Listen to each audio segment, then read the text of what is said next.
د ایران د بهرنیو چارو وزارت ویان اسماعیل بقایي د تاجکستان د ختلان ولایت په شمس الدین شاهین سیمه کې د بې پیلوټي الوتکې برید چې د دریو چینایي اتباعو د وژل کېدو لامل شو په کلکو ټکو غندلی دی. بقایي د وژل شوو کسانو له کورنیو سره د خواخوږۍ څرګندونه کړې او له تاجکستان او چین سره یې د ایران د همکارۍ او ملاتړ اعلان کړی.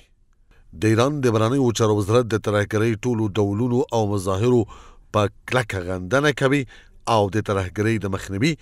او مقابلې لپاره د څو اړخیزو همکاریو د پیاوړتیا ضرورت باندې ټینګار کوي.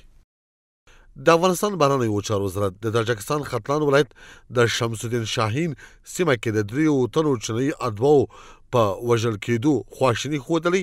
او دا پیښې په کلکو ټکو غندلی. د یاد وزارت له لورې خپاره شوې تازه اعلامیه کې راغلي اسلامي امارت د اړوندو ارګانونو لخوا د لومړنۍ ارزونې او معلوماتو پر بنسټ په دې پیښه کې هغه کړۍ لاس لري چې په سیمه کې د ګډوډۍ، بې ثباتۍ او د هیوادونو ترمنځ د بې باورۍ رامنځته کولو لپاره هڅې کوي.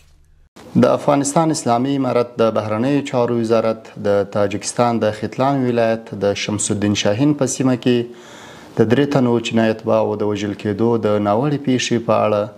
د چین له ولسي جمهوریت او د تاجکستان له جمهوریت سره خپله ژوره خواشیني څرګندوي او دا پیښه په کلکو ټکو غندي. د افغانستان اسلامي امارت د اړوندو ارګانونو لخوا د لومړنۍ ارزونې او معلوماتو پر اساس په دې پیښه کې هغه کړۍ لاس لري چې په سیمه کې د ګډوډۍ، بې ثباتۍ او د هیوادونو ترمنځ د بې باورۍ رامنځته کولو لپاره هڅې کوي. د افغانستان حکومت د تاجکستان له حکومت سره د پوره همکارۍ ډاډ ورکوي او د یادې پیښې د عواملو د موندلو په موخه معلوماتي تبادلې، تخنیکي همکارۍ او ګډې ارزونې ته بشپړ چمتووالی لري.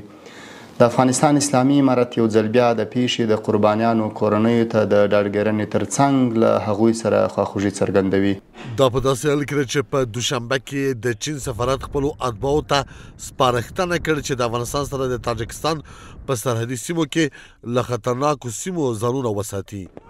په خپاره شوې اعلامیه کې تایید کړی چې په برید کې 3 چینایي اتباع وژل شوي او یو بل ټپي شوی. سفارت د برید عاملینو ته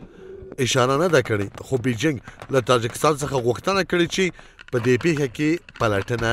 وکړي.